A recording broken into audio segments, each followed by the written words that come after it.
तजहि विषम विष तामस तीछी। प्रमाण है। घोड़े चलने लगे साहब। अब जैसे ही घोड़े तैयार हुए, चलने की तैयारी हुई, लक्ष्मण जी महाराज खड़े हो गए। भैया भैया भैया। भगवान ने कहा चुप कर, ज्यादा क्यों बोलता है, क्या बात है। लक्ष्मण जी ने कहा बात यह है कि ये आप आगे बढ़ रहे हैं, यात्रा प्रारंभ। हाँ आगे जा रहा हूं, तू भी चल। हाँ मैं तो चलूंगा, लेकिन 2 मिनट का मौका दे दो।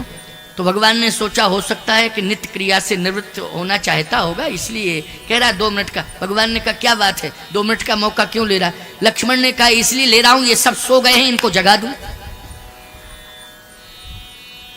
लक्ष्मण जी ने कहा ये सब सो गए हैं, इनको जगा दूं। भगवान ने कहा चुप कर, बड़ी मुश्किल में तो ये सो पाए, इनको सुलाया, वो तू जगाने की बात कर रहा है। लक्ष्मण जी बोले जब हम और आप चल देंगे, ये बाद में जागेंगे तो ना जाने क्या विडंबना होगी इनकी, क्या निर्णय लेंगे। हो सकता है भैया आपके वियोग में शायद ये प्राण त्याग भी कर दें, तो बहुत बड़ी समस्या पैदा हो जाएगी। भगवान राम ने कहा लक्ष्मण, मरने का और जीने का एक विधान है, बना हुआ है। उस विधान के अनुसार ही व्यक्ति जन्म लेता है और उस विधान के अनुसार ही व्यक्ति का मरण होता है।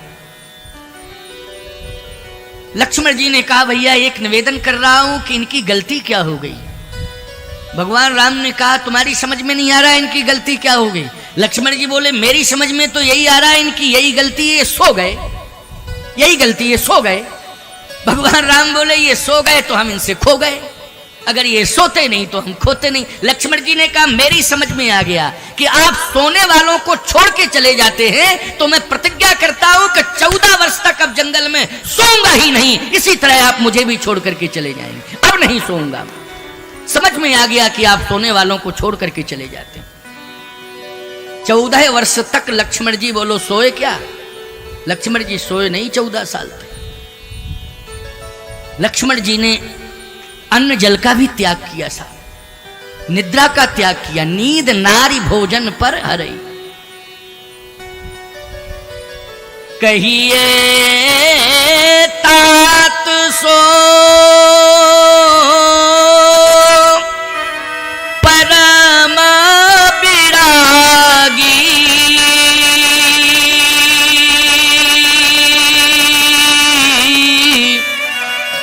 तृण समसिद्ध 3 गुण त्यागी। नींद नारी भोजन पर हरई। नींद नारी भोजन। कोई भी वैरागी हो, कोई भी त्यागी हो, चाहे जितना बड़ा महात्मा हो, प्यारे वो स्त्री का त्याग कर सकता है, भोजन का भी त्याग कर सकता है, लेकिन नींद का त्याग नहीं कर सकता है। बोलो भाई नींद का त्याग। अरे 2 दिन 4 दिन 10 दिन 15 दिन महीना भर तक नींद का त्याग करेगा, हमेशा हमेशा के लिए नींद का त्याग कर दे, ऐसा हो ही नहीं सकता है। लक्ष्मण जी ने 14 वर्ष तक निद्रा नहीं ली, इसलिए उनको विरागी नहीं कहा गया है, परम विरागी। कहिए तात सो परम विरागी। तृण समसिद्ध 3 गुण त्यागी। लक्ष्मण क्या है, बोले परम विरागी, परम विरागी। आज लक्ष्मण जी महाराज प्रतिज्ञा कर चुके हैं। रथ में प्रभु राम किशोरी जी लक्ष्मण जी बैठ गए, सुमंत जी महाराज रथ को चला रहे हैं। खोज मार रथ हाको ताता। सारथी नहीं है कोई, सारथी सुमंत जी ही बने हैं। प्रधानमंत्री स्वयं सारथी बना हुआ है। श्री राम जी का रथ प्रधानमंत्री जी चला रहे हैं, राजाज्ञा है, महाराज दशरथ ने आज्ञा दी है। प्रधानमंत्री सारथी की जरूरत नहीं है, तुम सारथी बनो, इसलिए रथ को ले जाओ।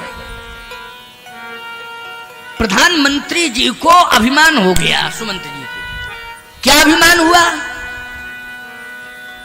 कि अपने पिता से भी ज्यादा प्रेम प्रभु मुझसे करते हैं, प्रजा से भी ज्यादा प्रेम प्रधानमंत्री से करते हैं, राष्ट्रपति से भी ज्यादा प्रेम प्रधानमंत्री से करते हैं। इसलिए अयोध्या के सम्राट का त्याग कर दिया, अयोध्या की प्रजा का त्याग कर दिया, लेकिन अयोध्या के प्रधानमंत्री का त्याग नहीं किया।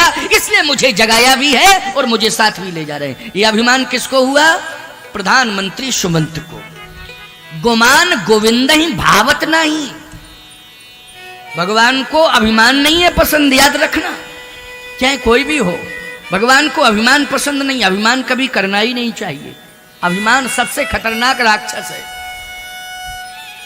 आज अभिमान आ गया सुमंत जी को कि सम्राट का त्याग किया, प्रजा का त्याग किया, यहां तक कि गुरुदेव भी साथ नहीं आए, गुरु को छोड़ करके चल दिए प्रभु राम, लेकिन प्रधानमंत्री को नहीं छोड़ा है। तमसा नदी के तट पर सारे लोग सोते रह गए, मुझे जगाया गया है, मुझे साथ ले जा रहे हैं, इसका मतलब है कि मुझसे अधिक प्रेम करते हैं।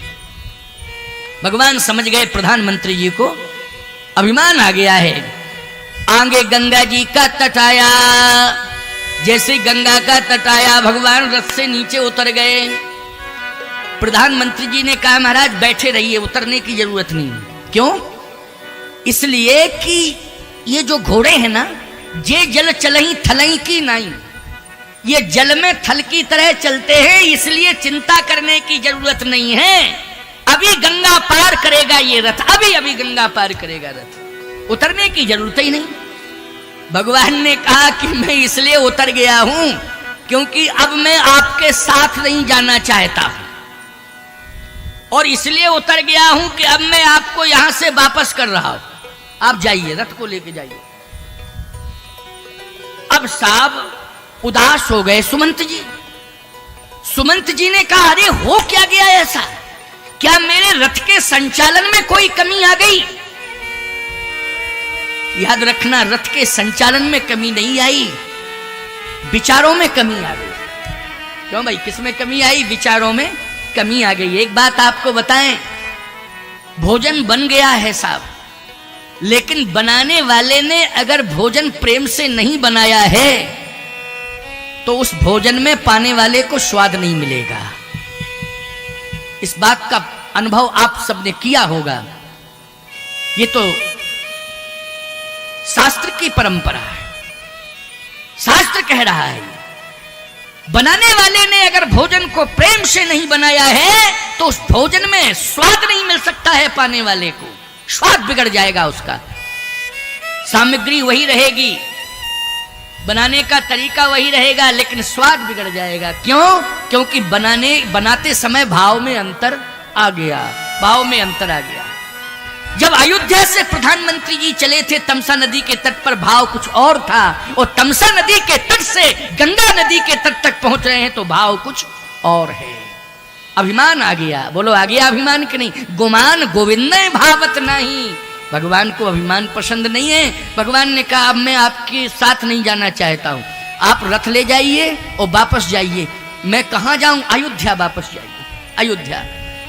सुमंत जी गिड़गिड़ाने लगे, रोने लगे, बिलखने लगे और रोते रोते पृथ्वी पर गिर पड़े।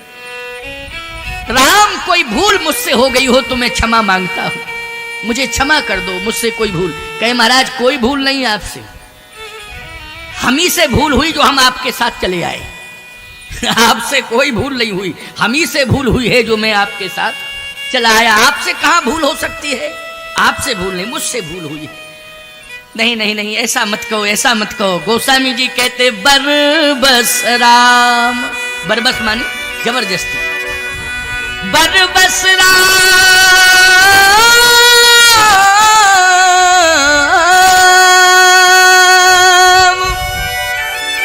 सुमंत पठाए,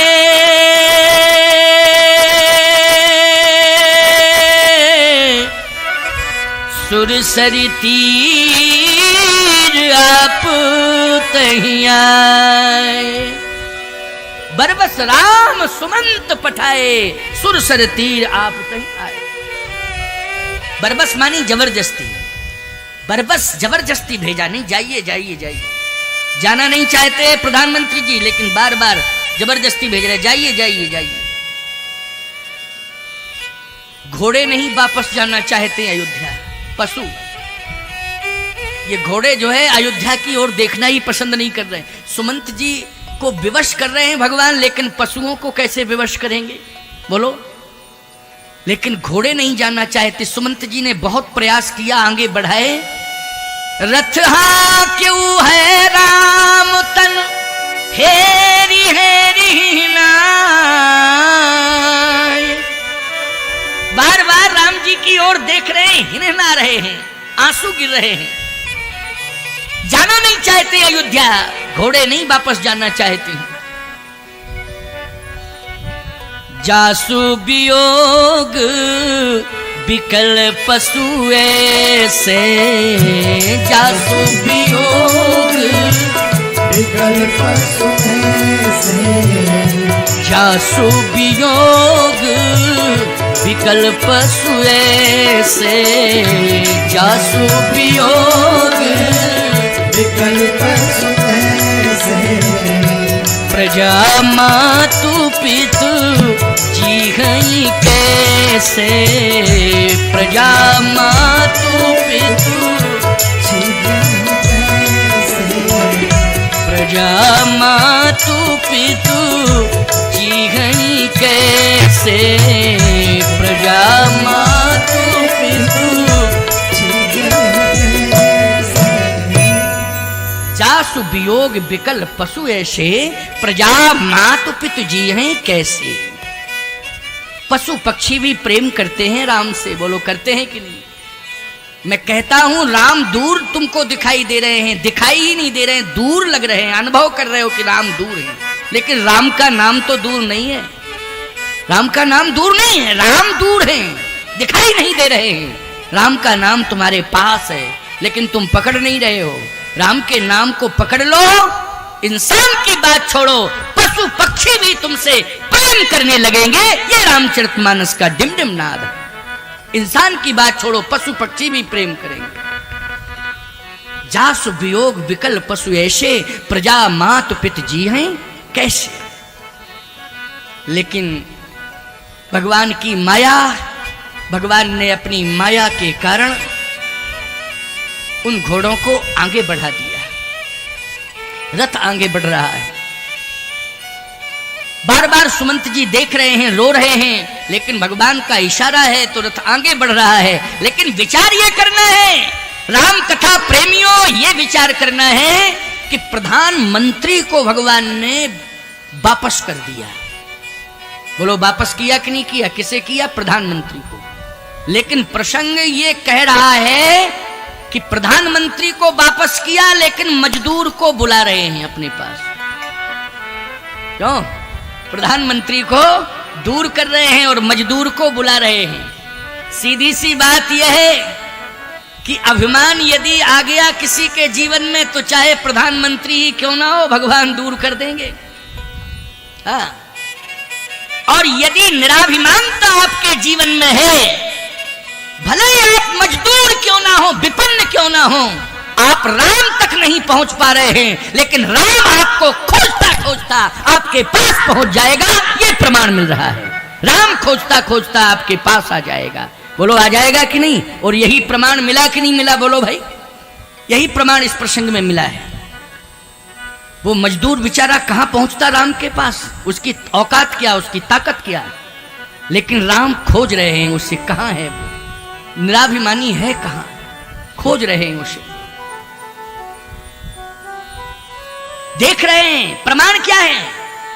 तुलसी जिनके पद पंकज ते, प्रगति तटनी जो हरे अघ गाढ़े, ते प्रभु या सरिता तरवे को, मांगत नाव करारे हुए ठाणे। भगवान गंगा के किनारे जो मिट्टी का ढेर था, पहाड़ था, करार थी, उस पर चढ़ गए और चढ़ गए और खोज रहे हैं केवट कहां है, मजदूर केवट है कहां, उसको खोज रहे हैं। आप कल्पना करिए, साथ में हमारे सेवक हों और हम स्वयं खोजते फिरें, व्यवस्था देखते फिरें। बोलो भाई, तो ये अफसोस की बात है कि नहीं? अफसोस की बात है। सेवक जब साथ में है तो सेवकों का काम है ये सब खोजने का, ताकने का, व्यवस्था बनाने का काम सेवकों का। लेकिन लक्ष्मण जैसा सेवक जो सेवा का संकल्प लेके आया है, भगवान ने लक्ष्मण को आदेशित नहीं किया, और लक्ष्मण जी ने प्रयास किया तो भगवान ने रोक दिया कि तुम्हारा प्रयास निरर्थक चला जाएगा, व्यर्थ चला जाएगा, इसलिए प्रयास मत करो, मैं स्वयं खोजूंगा। तो बोलो भाई, लक्ष्मण को भेजा केवट की तलाश के लिए कि स्वयं तलाश कर रहे हैं? बोलो, स्वयं तलाश कर रहे हैं कि नहीं कर रहे हैं? अच्छा भाई, सुमंत जी को वापस किसने भेजा है? भगवान राम ने। और केवट को खोज करके अपने पास किसने बुलाया है? प्रभु राम ने बुलाया है। सुमंत जी प्रधानमंत्री हैं और केवट मजदूर है। केवट क्या है? मजदूर। बहुत काल हम कीन मजूरी, आज दीन विद बन भल पूरी, बहुत काल हम कीन मजूरी। अच्छा बोलो भाई, प्रमाण मिल गया कि नहीं मिल गया? मैं मजूरी करता हूं, केवट स्वयं कह रहा है मैं मजूरी करता हूं। मजूरी मानी मजदूर, अपने आप को घोषित कर रहा है कि मैं मजदूर हूं, मजूरी करता हूं। सावधान, भगवान तलाश रहे हैं, मांगत ना हो। सारी दुनिया भगवान से मांगती है, लेकिन आज भगवान भक्त केवट से मांग रहे हैं। बोलो मांग रहे हैं कि नहीं मांग रहे हैं? दाता एक राम, भिखारी सारी दुनिया। लेकिन गोस्वामी जी कह रहे हैं, गीतावली कवितावली, तुलसी जिनके पद पंकज ते प्रगति तटनी जो हरे यघ गाढ़े, उत्ते प्रभु या सरिता तरवे को मांगत नाव करारे हुई ठाणे। भगवान स्वयं नाव मांग रहे हैं, भैया केवट आ जाओ आ जाओ आ जाओ। और याद रखना, केवट कहता क्या है? अभिमान नहीं है ये। ऐसा मत मानना कि केवट में अभिमान है इसलिए अकड़ मकड़ रहा, ना ना ना, ऐसा नहीं है। केवट कहता क्या है?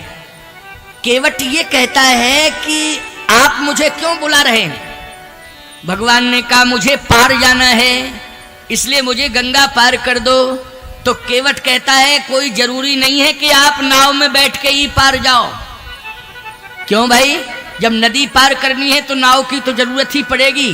केवट कहता है मैं इस मर्म को जानता हूं, जिस घाट पर आप खड़े हो वहां गहराई है, एक ऊपर घाट है वहां गहराई है ही नहीं, कमर कमर से जल है, आराम से पार हो जाओगे। नाव आओ की जरूरत ही नहीं है, क्यों परेशान हो रहे हो? यही घाट ते थोड़ी की दूरी है, तुलसीदास जी कह रहे हैं भाई, यही घाट ते थोड़ी की दूरी है, कटिलो जल थाहे दिखाइयो जू। यही घाट ते थोड़ी दूरी है, कटिलो जल जू, कटिलो जल थाहे दिखाइयो जू, कटिलो जल। यही घाट से थोड़े दूर है, कटिलो जल, कमर कमर से जल है, आराम से आप पार हो जाओगे, नाव की जरूरत नहीं, नाव के चक्कर में मत पड़ो। अच्छा बोलो भैया, निर्मल अंतःकरण वाला है कि नहीं? नहीं तो धंधा करने वाले लोग धोखा ज्यादा देते हैं, समझ गए हो कि नहीं? धोखा ज्यादा देते हैं धंधा करने वाले लोग, याद रखना। हाँ देखो भाई, बुरा मत मानना, नहीं तो धंधा करने वाले लोग का महाराज कैसी बात कर रहे हैं, क्यों धोखा देते हैं? आपसे मैं पूछ रहा हूं, नाव चलाता है, अगर सभी यात्रियों को ये मर्म बताने लगे केवट के आगे के घाट से कमर कमर से जल है, नाव की जरूरत नहीं है, वहीं से पार हो जाओ, तो ईमानदारी से बताओ नाव चलेगी उसकी? फिर कैसे गुजारा करेगा, कैसे पेट पालन होगा उसका? सोचो जरा। लेकिन बात तो यह है कि यथार्थ बोल रहा है, वो कह रहा है कि परेशान मत हो, आगे एक घाट है, कमर कमर से जल है, आराम से पार हो जाना।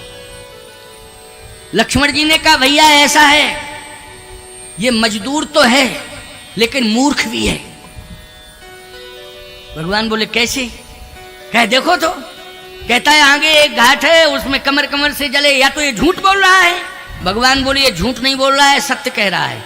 तो अगर सत्य कह रहा है तो आप उसके चक्कर में क्यों पड़े हो? चलो आगे के घाट से कमर कमर से जल है तो आराम से पार हो जाएंगे, नाव के चक्कर में ही मत पड़ो। भगवान ने कहा लक्ष्मण तुम नहीं जानते हो, अगर घाट पर आ जाए कोई तो उस घाट की मर्यादा रखनी चाहिए, और जिस घाट पर नाव लगी हो उस नाव की भी मर्यादा करनी चाहिए। बोलो करनी चाहिए कि नहीं करनी? ये धर्म कहता है, याद रखना, ये परम धर्म है। इसलिए यात्रा तभी सफल होगी, गंगा की मर्यादा तभी सुरक्षित होगी, नाव नाविक की महिमा तभी बढ़ेगी जब उसकी नाव को लोग स्वीकार करें। उस घाट की महिमा तभी बढ़ेगी जब उस घाट की नाव को लोग स्वीकार करें। भगवान श्री राम बोलो सबकी महिमा बढ़ाना चाहते हैं कि नहीं बढ़ाना चाहते हैं? भगवान ने कहा इसलिए ऐसा नहीं है कि कमर कमर से जल है तो हम लोग वहां से पार हो जाएं, नहीं, इसी घाट से जाएंगे, इसी नाव में बैठ के जाएंगे, यहीं से पार होंगे। लक्ष्मण जी ने कहा आपके मन की बात है, केवट जल्दी आओ, नाव ले आओ, मुझे पार करो। केवट कहता है देखो हमारा मूड नहीं है ठीक है, मूड ठीक नहीं है, हाँ मूड ठीक नहीं है हमारा। क्यों, क्या बात है? बात यूं ही है, इसलिए आपसे कह रहे हैं आप चक्कर में मत पड़ो, आगे आप चले जाओ, आराम से पार हो जाओ। अच्छा, एक दूसरी नाव भी दिखाई दी तो लक्ष्मण जी ने कहा भैया इसकी नाव का चक्कर छोड़ो, एक नाव और है, उस नाव में वाले से बात की जाए।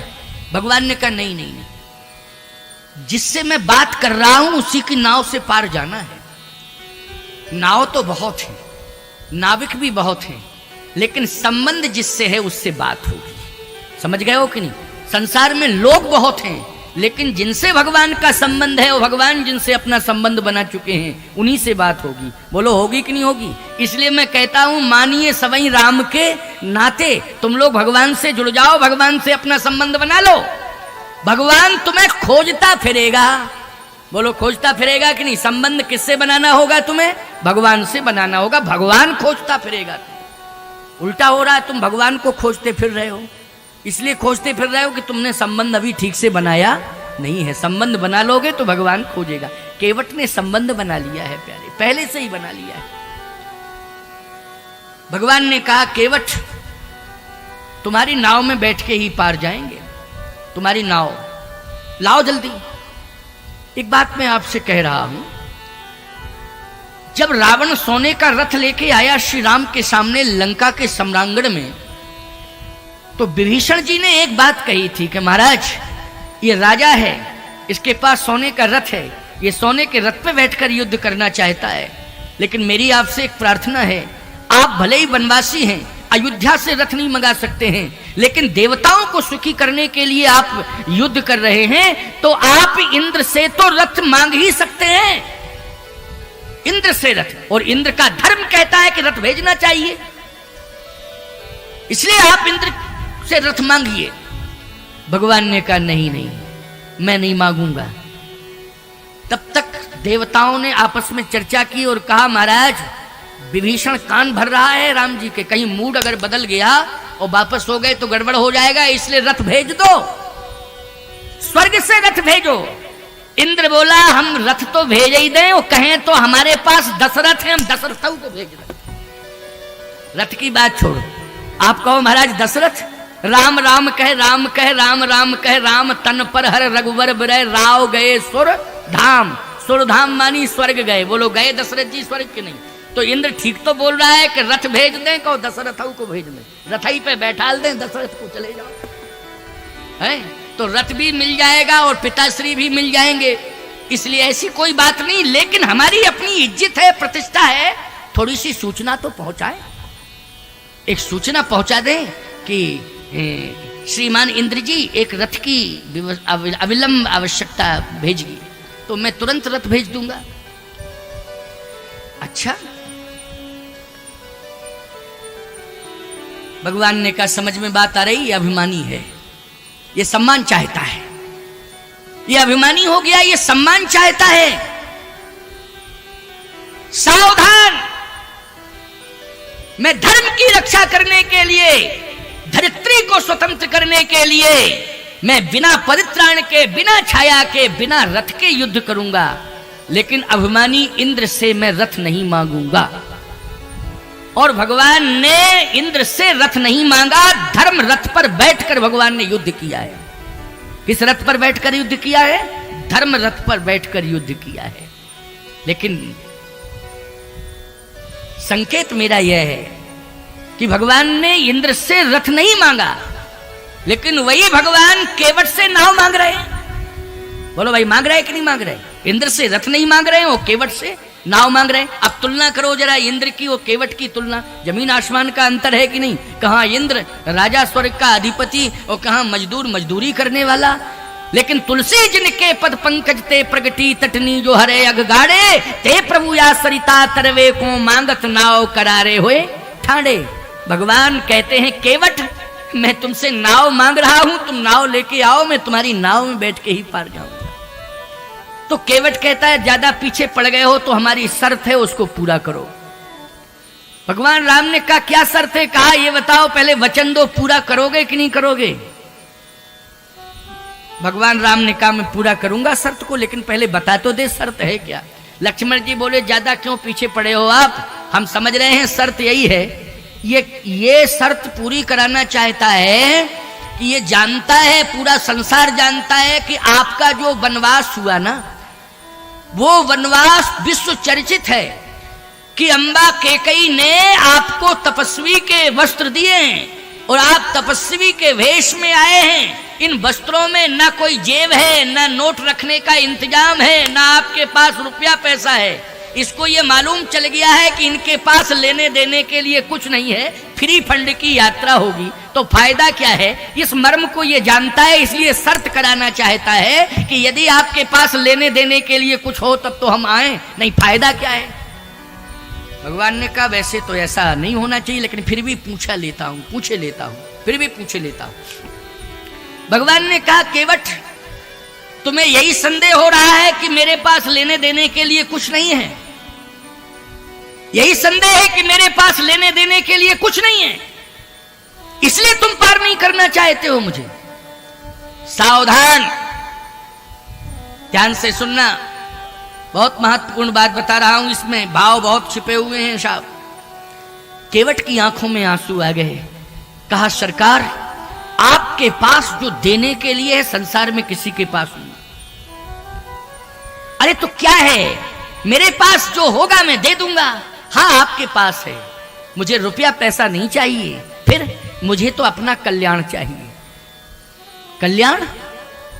केवट कहता है रुपया पैसा से कल्याण नहीं होगा, इससे तो पेट भरता है। क्यों भाई?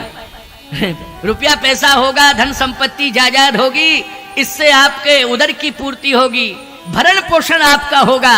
लेकिन केवट ने कहा इस नाव से मैंने हजारों को पार किया है, जो उतराई मिली है उससे भरण पोषण का इंतजाम हुआ है, लेकिन आपको मैं पार करूंगा तो मेरे मरण का इंतजाम होना चाहिए कि मेरा मरण हो, लेकिन साथ में मेरा तरण भी होना चाहिए। क्या होना चाहिए? तरण होना चाहिए। तो तरण कैसे होगा? तो केवट कहता है तरण का इंतजाम यही है। क्या? पद कमल धोई चढ़ाए ना, नाथ उतराई चहूं। पद कमल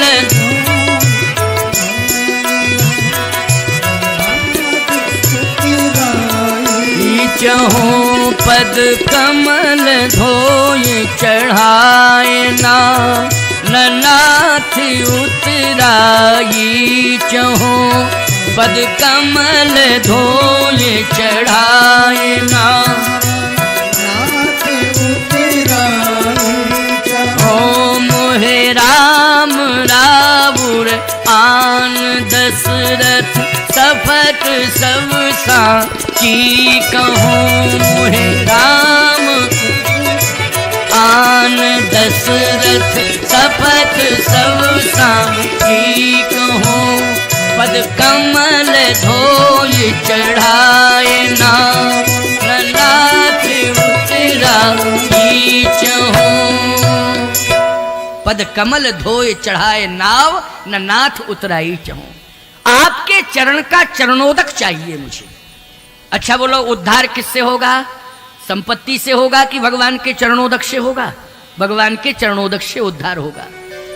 इसलिए मुझे उद्धार चाहिए, आप अपने चरण का चरणोदक मुझे दीजिए।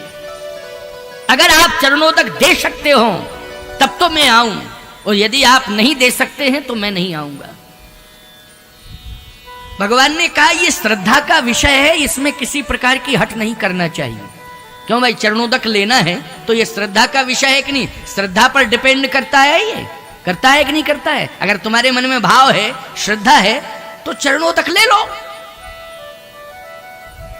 केवट कहता है, एक बार फिर कहो।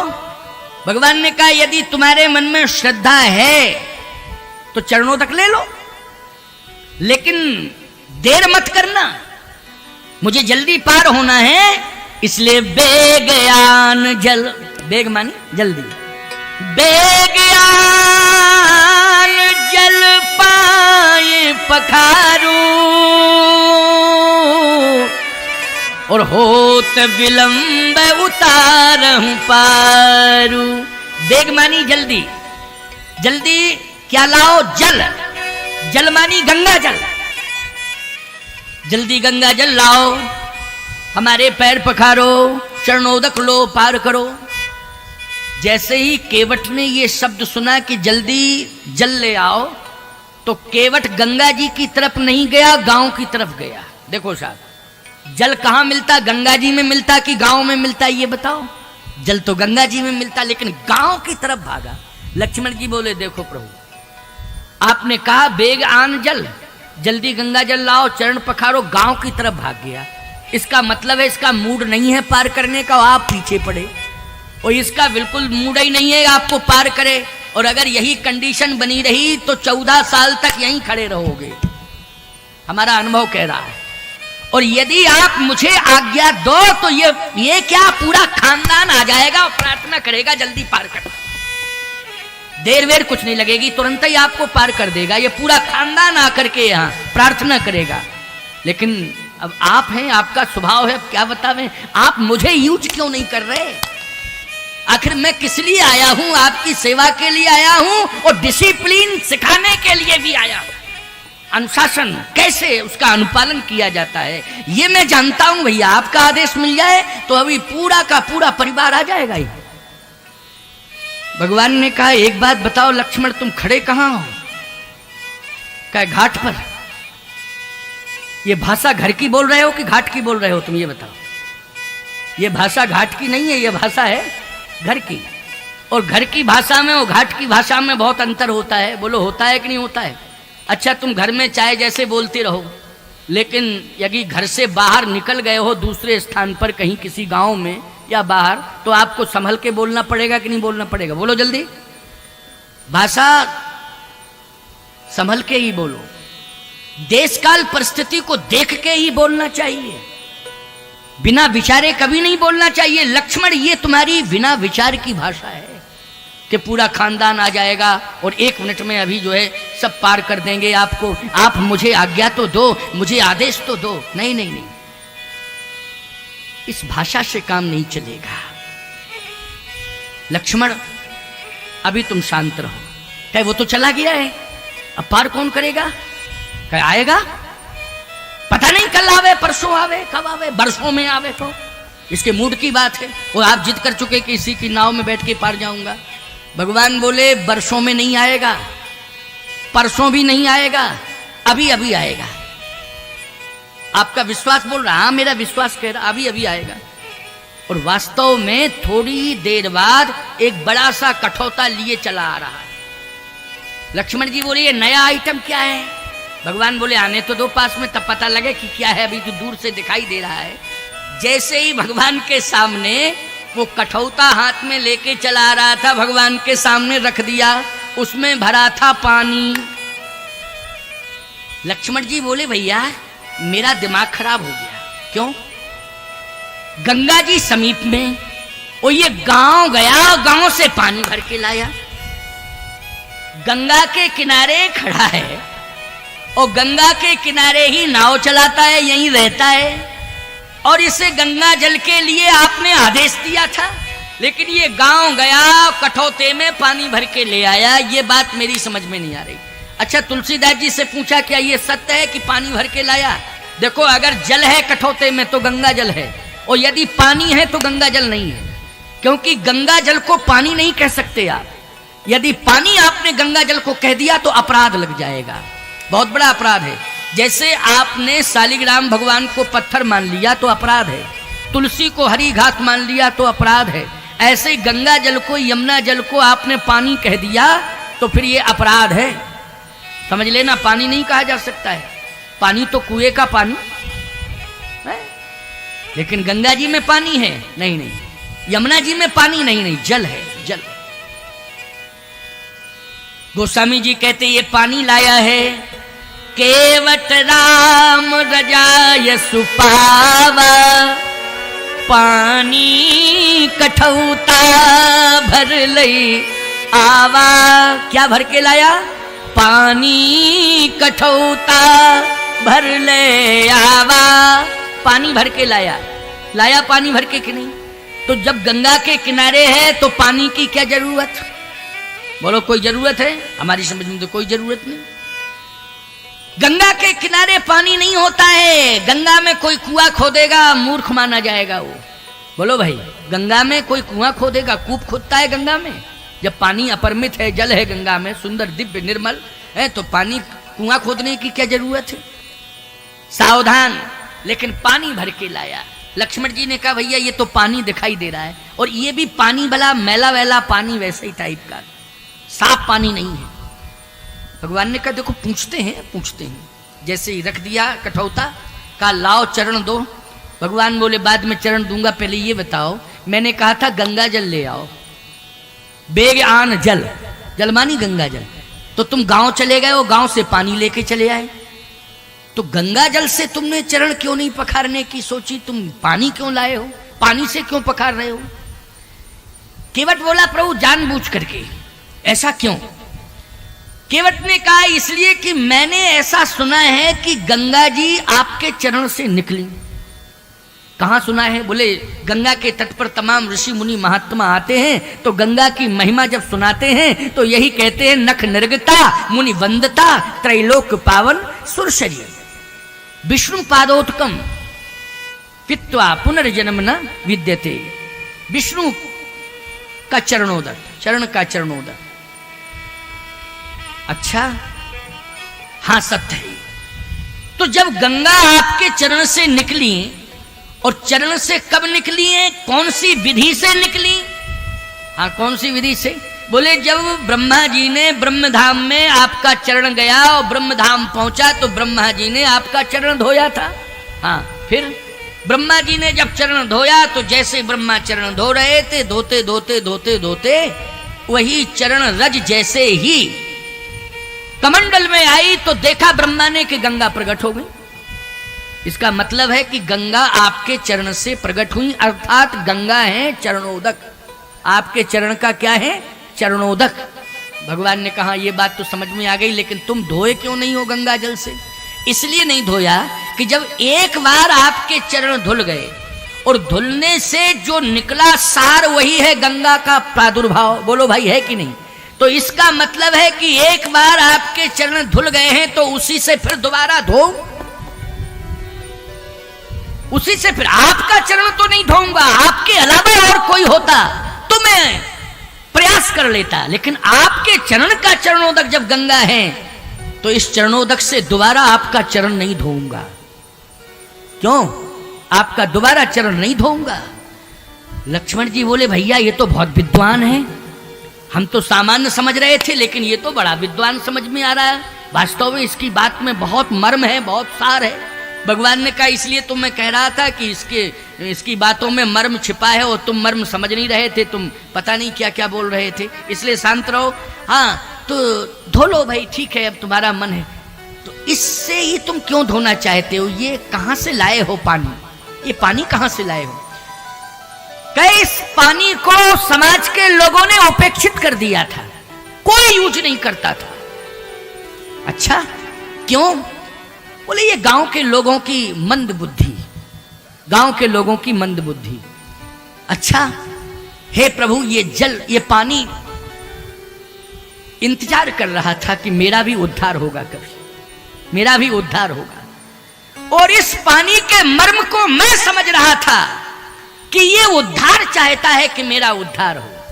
याद रखना, कोई जलाशय है उसमें कूड़ा कचरा मत डाला करो, कूड़ा कचरा मत डाला करो। जलाशय को पवित्र रखो जिसमें जल भरा हुआ है। ये अपमान है वरुण देवता का, समझ लेना, ये जल का अपमान है। इसलिए कभी भी नदी हो, कूप हो या सरोवर हो, ज्यादा से ज्यादा सफाई कर सकते हो तो सफाई करिए, आप उसमें कचरा मत डालिए। इस बात का ध्यान रखिए। तरस रहा था पानी, याद कर रहा था कि प्रभु कभी मेरा उद्धार होगा। तो केवट ने कहा कि सबसे पुनीत और पवित्र है गंगा जो मोक्ष देती हैं, लेकिन मैंने ये सोचा कि ब्रह्मा के प्रयास से कमंडल में गंगा प्रकट हुई थी, लेकिन आज केवट इसी पानी से चरण धोएगा और कठौते में धोएगा तो एक कठौते में नई गंगा का प्रादुर्भाव हो जाएगा। इसलिए आज एक नई गंगा को मैं कठौते में प्रकट करना चाहता हूं। भगवान ने कहा अच्छा धोले भैया धोले। लक्ष्मण जी ने कहा ऐसा करो कि स्नान कर लो, क्योंकि अभी आपने स्नान नहीं किया है, स्नान करके चरण धो। केवट कहता कैसा स्नान, कौन स्नान, कैसा है? अरे कैसा स्नान, गंगा में स्नान करो तब चरण धो। स्नान तो कर सकते हो, स्नान करके फिर चरण धो। केवट कहता गंगा में स्नान करके चरण धोऊंगा लक्ष्मण, ये तुम्हारा भाव होगा, लेकिन मेरा भाव तो यह है मन चंगा तो कठौती में गंगा। अगर मेरा मन प्रसन्न है तो कठौती में गंगा प्रकट हो जाएंगी। याद रखना, ईमानदारी के साथ बताओ, बोलो ये अभिमान है कि निराभिमानता है? बोलो ये समर्पण की पराकाष्ठा। कहता है मेरा मन यदि पवित्र है तो विश्वास करना इसी कठौते में गंगा प्रकट होंगी। और केवट ने कठौते में गंगा को प्रकट किया। कहां ब्रह्मा जी, अब तुलना करो, कहां ब्रह्मा और कहां केवट, और कहां इंद्र और कहां केवट। मैंने इंद्र का भी उदाहरण दिया कि नहीं दिया, कि भगवान ने इंद्र से रथ नहीं मांगा लेकिन केवट से नाव मांगी। तो कहां इंद्र है और कहां केवट है। और ब्रह्मा ने चरण धोए, याद रखना ब्रह्म कमंडल में गंगा प्रकट हुई है, लेकिन केवट ने कठौते में भगवान के चरण धोए तो कठौते में नई गंगा प्रकट हो गई। कहां ब्रह्मा और कहां केवट, कहां इंद्र और कहां केवट, तुलना करो आप। लेकिन भगवान ने किसके मर्म को और महत्व को समझा, ईमानदारी से बताओ? इंद्र के मर्म महत्व को, ब्रह्मा के मर्म महत्व को नहीं समझा, जितना मजदूर केवट के मर्म को समझा, उसको उसके महत्व को समझा, उसकी महिमा को बढ़ाया। इसलिए मैं कहता हूं कि भगवान के हो जाओ। ये मत सोचो कि हमारे पास कुछ नहीं है, तुम्हारे पास सब कुछ है, लेकिन समझ नहीं रहे हो अपने को। सब कुछ है तुम्हारे पास। अरे भगवान को क्या चाहिए? भगवान को चाहिए निर्मल भाव। क्या चाहिए? निर्मल भाव। अब निर्मल भाव यदि तुम समर्पित कर दो तो भगवान ही तुम्हारा हो जाएगा। जब भगवान तुम्हारा हो जाएगा तो क्या नहीं रहेगा तुम्हारे पास? सब कुछ तुम्हारे पास होगा प्यारे। बस निर्मल अंतःकरण चाहिए, पवित्र भाव चाहिए। ये केवट का पवित्र भाव, निर्मल अंतःकरण आज भगवान को विवश कर रहा है। केवट ने कहा चरण उठाओ।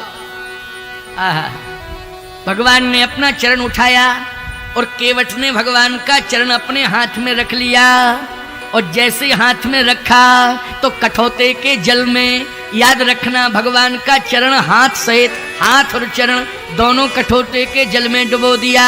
और कर क्या रहा है? अति आनंद उमग अनुराग, अति आनंद उमग अनुराग, चरण सरोज पखारन लागा, चरण सरोज पखारन लागा, अति आनंद उमग अनुरागा, अति आनंद उमग अनुरागा, चरण सरोज पखारन लागा, चरण सरोज पखारन लागा, चरण सरोज पखारन लागा, चरण सरोज पखारन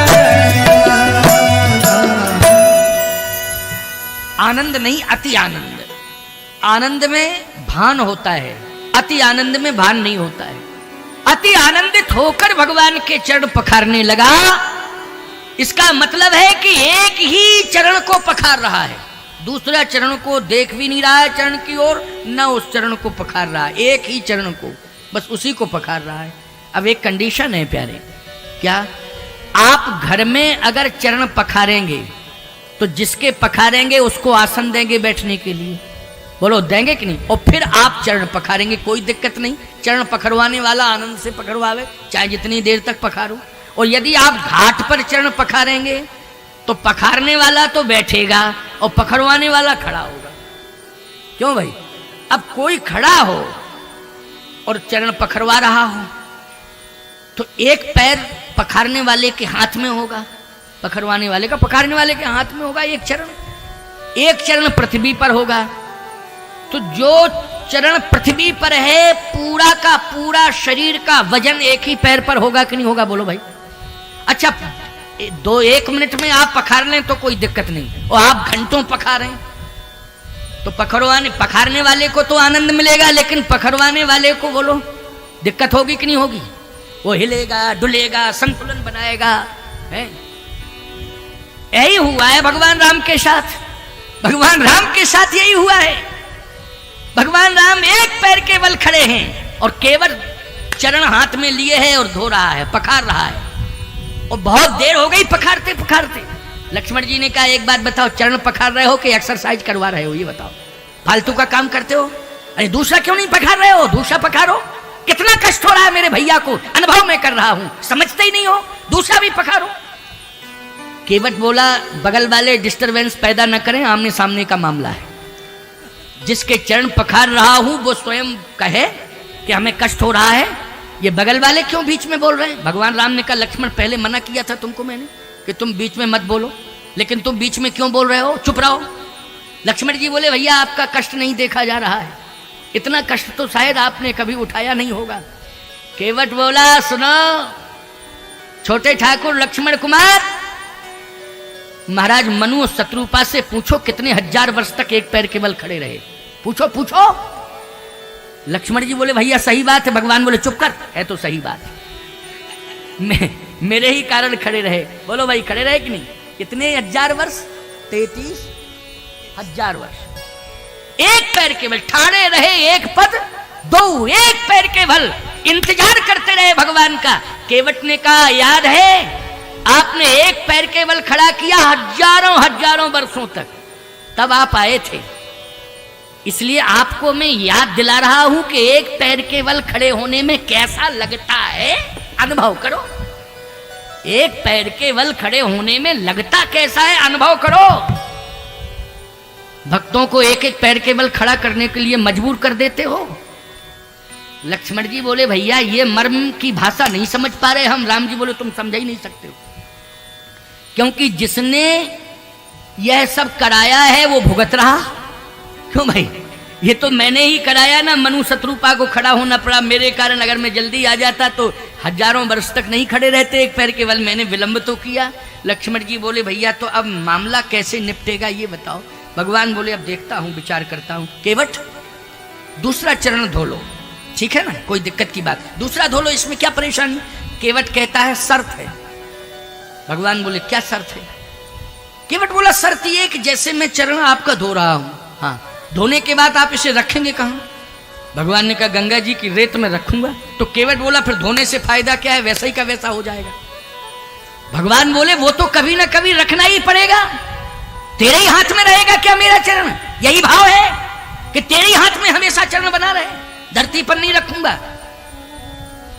केवट बोला धरती पर तो रखेंगे, लेकिन मेरा प्रयास है कि दोनों चरण अपने हाथ में एक ही बार में, एक ही साथ में दोनों चरण अपने हाथ में रखूं और एक साथ धोऊं, फिर एक साथ आप धरती पर रखें। भगवान राम ने कहा संतुलन नहीं बिगड़ जाएगा? जैसे एक चरण तेरे हाथ में है और दूसरा उठा के चरण तेरे हाथ में रखूंगा, जब दोनों रखूंगा तो मैं गिर जाऊंगा कि नहीं गिर जाऊंगा? संतुलन मेरा बिगड़ जाएगा, मैं खड़ा कैसे रहूंगा? केवट बोला ऐसे कैसे गिर जाएंगे आप, हम किस लिए हैं, आपको गिरने ही नहीं देंगे, आप मेरे ऊपर विश्वास तो करो। लक्ष्मण जी बोले प्रभु पूरा संसार आपके भरोसे है और आप पूरे संसार को गिरने से बचाते हैं, लेकिन इस संसार में एक इकलौता ऐसा है जो आपको गिरने से बचा रहा है। आपको गिरने से ये संसार में इकलौता प्राणी मुझे दिखाई दे रहा है। भगवान बोले तुम इस मर्म को नहीं समझते हो लक्ष्मण, अब इसकी बात मुझे माननी पड़ेगी। तो केवट तेरा सहारा कैसे लूंगा?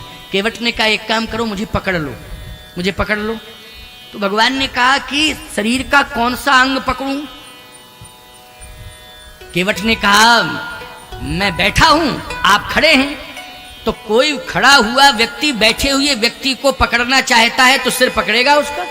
क्यों भाई, बैठे हुए व्यक्ति का खड़ा हुआ व्यक्ति क्या पकड़ेगा? सिर पकड़ेगा। तो क्या पकड़ना है? सिर पकड़ो। भगवान ने कहा अच्छा अच्छा तुम कह रहा है। भगवान ने हाथ बढ़ाया, देखो एक चरण केवट के हाथ में है भगवान का। भगवान का एक चरण किसके हाथ में है? केवट के हाथ में। और भगवान ने जैसे ही हाथ बढ़ाया तो आज भगवान का हाथ भी केवट के माथ पर आ गया। भगवान का एक हाथ केवट के माथ पर है, भगवान का एक चरण केवट के हाथ में। दृश्य यह है साहब। अब केवट कहता है कि दूसरा चरण उठाओ, दूसरा उठाओ। भगवान ने जैसे उठाने की कोशिश की तो भगवान हिलने लगे। केवट कहता नहीं नहीं नहीं, दूसरा हाथ फ्री क्यों कियो? ये दूसरा हाथ फ्री क्यों कियो? इससे भी पकड़ो ना, इससे भी पकड़ो। भगवान ने कहा पकड़ता हूं, कोशिश करता हूं। जैसे भगवान ने दूसरा हाथ बढ़ाया और दूसरा हाथ भी केवट के माथ पर रख दिया। अब दोनों हाथ भगवान के केवट के माथ पर। अब केवट कहता है दूसरा चरण उठाओ, उठाओ दूसरा चरण। क्या बात है साहब। भक्त बड़े भगवान से, बोलो छोटे हैं भगवान, भगवान से बड़े भक्त हैं प्यारे। मोरे मन प्रभु अस विश्वासा, राम ते अधिक राम कर दासा। राम से अधिक राम के दास की महिमा है। इसलिए प्यारे भगवान बनने की कोशिश मत करना, भगवान का दास बनने की कोशिश करना। भगवान का दास बन जाओगे तो भगवान से बड़े कहलाओगे, भगवान की दृष्टि में बड़ी महिमा रहेगी। इसलिए दास बनने में महिमा है, भगवान बनने में कोई महिमा नहीं है। इसलिए केवट कहता है कि दूसरा चरण उठाओ। अब भगवान दूसरा चरण उठाए हैं और जैसे उठाए और हाथ में रखे केवट के, तो दोनों चरण आज केवट के हाथ में भगवान के, और दोनों हाथ भगवान के केवट के माथ पर। बोलो दृश्य यही है कि नहीं? अच्छा ये पूरा ब्रह्मांड किसके हाथ में? भगवान के हाथ में। पूरा ब्रह्मांड भगवान के हाथ में। लेकिन आज भगवान किसके हाथ में? भक्त केवट के हाथ में। बोलो है कि नहीं? भगवान के दोनों चरण केवट के हाथ में, भगवान के दोनों हाथ केवट के माथ पर। भक्तों की श्रृंखला में, भक्तों की श्रृंखला में याद रखना सबसे बड़ा भक्त सिद्ध हुआ है केवट। भगवान ने भक्तों के ऊपर कृपा तो की है, लेकिन किसी के ऊपर भगवान ने दृष्टि की कृपा की है, किसी के ऊपर भगवान ने एक हाथ रख दिया कृपा की, किसी के ऊपर चरण रख दिया कृपा हुई है। जैसे अहिल्या के ऊपर भगवान ने चरण रखा था तो चरण कमल रज चाहेती कृपा करो रघुवीर, चरण रखने से उद्धार हो गया था कि नहीं हो गया था? बोलो भाई होगा, हो गया था कि नहीं? अच्छा गीधराज जटायु के ऊपर कर सरोज सिर परसेउ कृपा सिंधु रघुवीर, निरख राम छवि धाम मुख विगत गई सब पीर। जटायु के ऊपर हाथ रखा पीड़ा चली गई। कर परसा सुग्रीव शरीरा तन भाग पुलिस गई सब पीड़ा। भगवान ने सुग्रीव के ऊपर हाथ रखा पीड़ा चली गई, जटायु के ऊपर हाथ रखा पीड़ा चली गई। जैसे ही अहिल्या के ऊपर चरण रखा तो उसकी पीड़ा चली गई।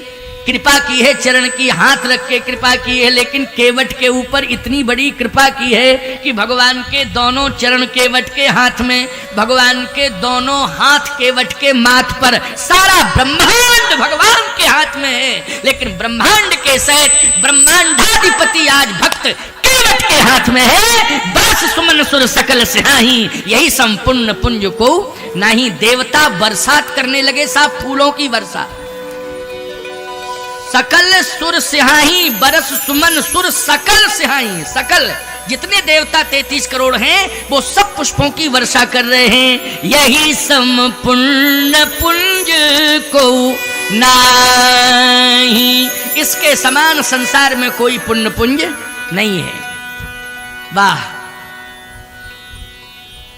अति आनंद उमगे अनुरागा, चरण सरोज पखारन लागा। जब बहुत देर हो गई भगवान ने कहा अब तो चरण तूने पखारे ही लिए भैया, अब पार तो कर दे, पार पार कर। केवट कहता है प्रभु पार तो करना चाहिए, लेकिन भगवान ने कहा लेकिन लग गया इसलिए संदेह है, अब पार नहीं करेगा तो। क्योंकि जहां लेकिन अगर मगर परंतु ये लग जाए तो समझ लो कि संदेह है ना? है नहीं?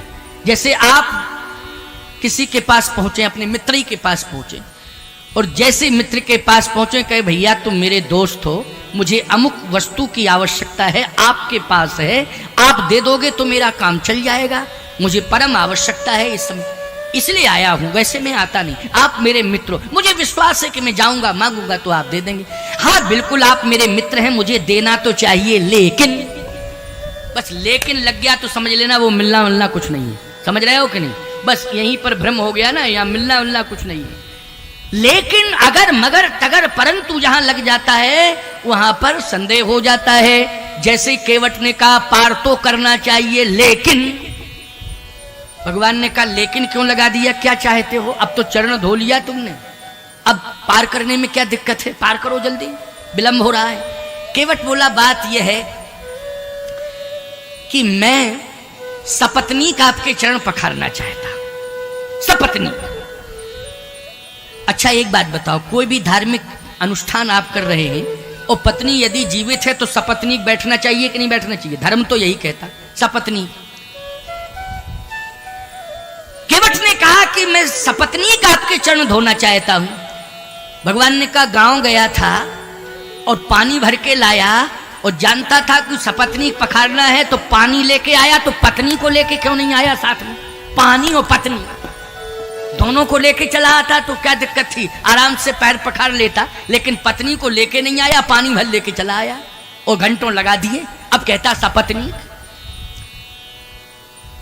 कभी कभी बड़ी समस्या हो जाती है, पत्नी और पति इन दोनों में अगर प्रेम नहीं है, कहीं कोई वैचारिक विरोध है, मतभेद है, तो समस्या खड़ी हो जाती है। याद रखना, पत्नी तैयार तो पति तैयार नहीं, पति तैयार तो पत्नी तैयार नहीं, बड़ी समस्या, बड़ी समस्या, बहुत बड़ी समस्या है। एक बार की घटना बताया आपको, ये बिल्कुल सत्य घटना है। पति पत्नी में पता नहीं किस बात को लेकर के मतभेद हो गया। अब पत्नी भी घर में, पति भी घर में, इत्तेफाक से हम पहुंच गए। जैसे पहुंचे तो वो आया बड़े प्रेम से श्रद्धा लेकर के और चरणों में गिर गया पति, और कहता है स्वामी जी आप बहुत अच्छे समय पर आए, भगवान ने बड़ी कृपा की, अब मुझे भरोसा हो गया कि अब हमारा काम बन जाएगा। तो हमने समझा कि पता नहीं क्या कोई समस्या होगी, कुछ होगा, बताएगा। बैठ गया मैं, पारात लेकर के आया, कोपर एक लोटे में पानी भर के लाया, बोले चरण धो लूं। तो हमारे साथ में एक पंडित जी थे, उन्होंने कहा अकेले क्यों धो रहे हो, पत्नी नहीं है क्या, मायके गई क्या? बोले नहीं नहीं घर में ही है। तो पत्नी को बुला ना, सपत्नीक धो। तो कहता है कि मैं धो रहा हूं, अगर किसी को धोना हो तो धो ले, नहीं मैं तो धो ही रहा हूं। एकदम ऐसे बोला, ये नहीं बताया कि इस समय वैचारिक तालमेल नहीं है, मतभेद चल रहा है, ऐसा कुछ नहीं। बोले मैं पखार रहा हूं, अब जिसको धोना हो तो धो ले, नहीं तो मैं तो धो ही रहा हूं। मैंने कहा रुक रुक रुक, गड़बड़ है मामला, पत्नी एक है कहाँ? बोले घर में है। अरे घर दूसरा तो नहीं है तेरा, दो घर तो नहीं है? कहे नहीं नहीं दो घर नहीं है, घर एक ही है। कहाँ है? कहे सामने वाले कमरे में है। हमने कहा कि हम आए और पति पत्नी में मतभेद बने रहे तो मेरे आने का कोई औचित्य नहीं, बुलाओ पत्नी को। पंडित जी ने आवाज लगाई, क्या नाम है पत्नी का? अमुक अमुक, उसी नाम से पंडित जी ने आवाज लगाई तो पत्नी आ गई, पत्नी आ गई। अब पत्नी जो है खड़ी है, पंडित जी ने कहा तुम दोनों सपत्नी दोनों ही बैठ करके चरण पखारो। पत्नी बोली जब तक ये कहेंगे नहीं तब तक मैं नहीं पखारूंगी साथ। कहना पड़ेगा इनको एक बार कि आओ मेरे साथ बैठ के चरण पखारो। तो मैंने कहा बंदे तू कह दे, तुझे क्या दिक्कत की बात है? पंडित जी ने भी कहा अरे कहने में क्या दिक्कत की बात है। तो याद रखना, वो पत्नी इधर खड़ी थी, वो इधर मुंह करके कहता है देखो मैं तो चरण पखार रहा हूं, अगर किसी को मेरे साथ पखारना हो तो पखार ले, कोई मना ही नहीं। अब पंडित जी ने कहा डायरेक्ट नहीं इनडायरेक्ट कहा है, अब तू बैठ जा, कम से कम इनडायरेक्ट तो कहा है। तो पत्नी कहती है कि भले ही इनडायरेक्ट कहा हो, लेकिन इस बात का मुझे विश्वास हो गया कि महात्मा ना आए होते तो मैं किसी की बात नहीं मानती, मैं तो महात्मा की मान रही हूं, इसलिए साथ में बैठकर चरण पखार। महात्मा ना कहते तो मैं किसी की नहीं मानती। हमने कहा चलो कम से कम महात्माओं की महिमा तो आज घर में सुरक्षित है, क्यों भाई बोलो, है कि नहीं? किसकी महिमा? महात्माओं की। इसलिए महात्माओं को घर में बुलाया जाता है कि चरण पड़ जाएं तो जितने भी अमंगल ग्रह होंगे वो सारे के सारे अमंगल ग्रह जो है पलायन कर जाएंगे, घर छोड़ के भाग जाएंगे। ये अमंगल ग्रह ही कराते हैं, चाहे तो पिता पुत्र में मतभेद हो जाए, चाहे पति पत्नी में मतभेद हो जाए प्यारे, चाहे परिवारी जनों में मतभेद पैदा हो जाए, अमंगल ग्रह कराते हैं। और अमंगल ग्रह दूर कब होते हैं? बोले सेवक सदन स्वामी आगमनु, मंगल मूल अमंगल दमनु। महात्माओं के चरण पड़ जाते हैं घर में तो अमंगल विदा हो जाते, अमंगल सदा सदा के लिए चले जाते, मंगल ही मंगल का वास होता है। तो केवट ने कहा सरकार आप आए और सपत्नीक मैंने चरण नहीं पखार पाया तो ये मेरा दुर्भाग्य होगा, इसलिए सपत्नीक मैं चरण पखारूंगा, आप अनुमति दे दो। भगवान ने कहा कोई बात नहीं, थोड़ा विलंब ही तो होगा, जाओ पत्नी को ले आओ। लेकिन पहले क्यों नहीं ले आए थे? इसलिए नहीं ले आया था, मतभेद कुछ नहीं है। तो मतभेद नहीं था तो कहना तो चाहिए था। कहा मैंने कहा तो था, लेकिन थोड़ा सा तैयारी करने में देर हो गई, वो तैयार होने लगी, क्योंकि तैयारी ये करती हैं तो थोड़ा विलंब हो जाता है। कितने बार तुम्हारी ट्रेन चूक गई? बोलो चूक गई, ट्रेन चूक गई, टिकट गड़बड़ हो गया, क्योंकि अच्छा तुम थोड़ा ज्यादा कहोगे, टोकोगे, जल्दी करो तो एकदम कह देंगे जल्दी हो तो चले जाओ, ज्यादा जल्दी है तो जाओ। तो तुम कहते हो नहीं कोई बात नहीं, तुम्हें साथ लेके जाएंगे, अकेले नहीं जाएंगे, चलो तैयार हो जाओ, लेकिन थोड़ा सा जल्दी कर लो, समझा देते हो। केवट कहता है मैंने कहा तो था कि भगवान आए हैं, चल मेरे साथ। तो कहती है मैं अभी आती हूँ, तैयार हो लूँ ना, हो सकता है स्नान करने लगी हो। अच्छा कोई बात नहीं, स्नान करने लगी, इसका मतलब स्नान का महत्व जानती है तेरी पत्नी। तू तो कहता था मन चंगा तो कठौती में गंगा, लेकिन चलो तूने ही स्वीकार किया कि मेरी पत्नी स्नान करने लगी, इसलिए विलंब हो गया, चलो लेके आओ। गया, पत्नी से कहता है केवटानी से देर क्यों कर रही है, भगवान खड़े हैं, चल भगवान के चरण पखार ले। क्या कहती है केवटानी? मैं तो तैयार ही थी, लेकिन आप उतावले थे, आप चले गए और मैं घर में ही रह गई, तो तू चली आती पीछे पीछे। नहीं, घर में बच्चे भी तो हैं, माँ बाप भगवान के चरणों से जुड़ जाएं और संतान ना जुड़े तो ये भी तो दुर्भाग्य है माँ बाप का। क्या बात है साहब, बोलो कितनी बड़ी सोच है, समझ में बात आ रही कि नहीं?